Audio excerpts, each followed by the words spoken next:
പറ്റുമെന്ന് പറഞ്ഞാൽ മതി, നടത്തി തരാം. അതുവരെ ദയവേത് മതിൽ ചാടരുത്. ഇല്ല, സത്യാണല്ലോ. എന്റെ അനിയത്തി മീരക്ക് ശലഭയുടെ അതേ പ്രായമാണ്. ആ. അപ്പൊ അവളുടെ കല്യാണ കാര്യത്തിൽ ഒരു തീരുമാനമായി കഴിഞ്ഞാൽ ഒരു 6 മാസം. അത് ശരിയാ. അതാകുമ്പോ അപ്പത്തേക്ക് എന്റെ എക്സാം കഴിയും.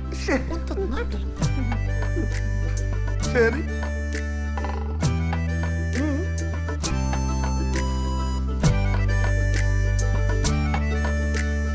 പോകുന്നില്ലേ?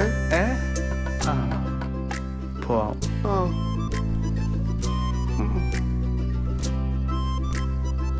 അതെ, ദേ, ഒരു ഉപകാരം ചെയ്യണം. ഇങ്ങോട്ട് വന്ന പോലെ ആരും കാണാതെ അങ്ങോട്ട് പോണേ. അയ്യോ, മാറ്, മാറ്.